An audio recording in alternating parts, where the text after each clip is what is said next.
Hi, my name is Emily Surgeon, and this is my video presentation for Business 328.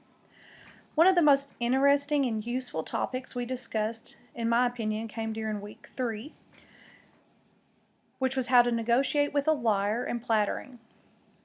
In a perfect world, there wouldn't be any need for any of this type of information in preparation during the negotiation process. That's just not the case. Everywhere you turn, there is someone trying to be deceitful to gain the upper hand in the negotiation process. I consider myself to be an honest person, and I feel that it's always the best policy.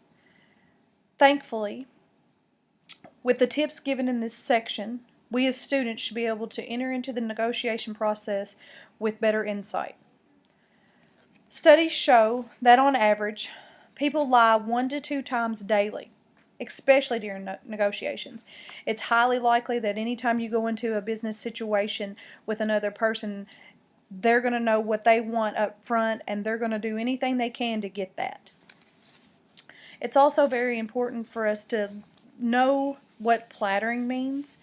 Plattering is a way around lying that doesn't really seem like you're lying, but you in fact are. Saying that you have the money up front to buy a said business or things like that when in fact you don't really have it.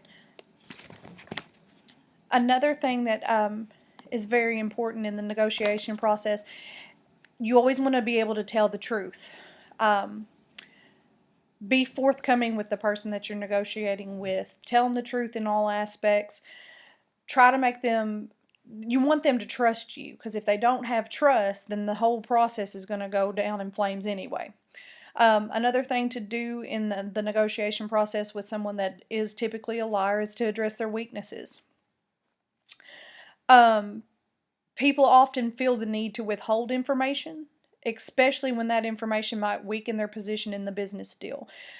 If you ask straightforward questions about sensitive topics, it'll more than likely you'll get the answers that you want. If you're honest, that person that you're negotiating with will feel the need to be honest with you as well. In most cases, there's always that one exception to that rule. Another good thing to do in this situation is to always keep asking questions.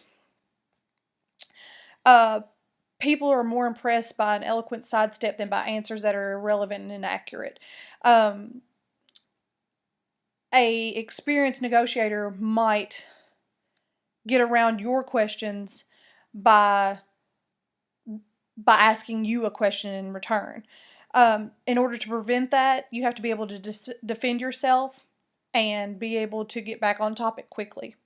Another good thing to do in a situation where you're negotiating with someone that it does in fact lie, don't be desperate. You don't need to give up everything in order to get what you want. You want to be able to focus on presenting your questions in a casual tone instead of a formal one. So try to make this as easy as possible.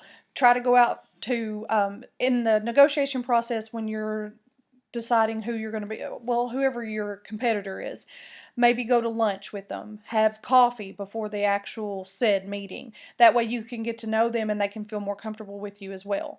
Another good thing to do is to pause and listen. This strategy encourages the negotiator to listen carefully to everything that your counterpart is saying.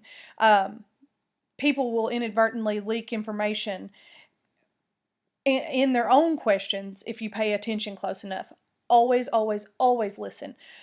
An open ear is better than a running mouth, in my opinion. So, you need to be able to also offer options. If you're not going to get exactly what you want, your next option needs to be as similar as possible. And two different options to carry out the same deal will benefit you as well. Make them feel like you're not getting exactly what you want. You also need to have a contingency clause. This will help you spot a liar as well. You need to have in your terms, you need to have a financial consequence. And this way, if they feel like they're going to be out money or anything like that, they'll be less likely to agree to the terms because they don't want to be out anything. So the end result is, when you're negotiating, you want to make sure that you get what you want. And if you don't think you're going to get what you want, then you need to step out. You don't need to continue with the negotiation process, because if this person is a skilled liar and negotiator, you're probably not going to get the outcome that you want anyway.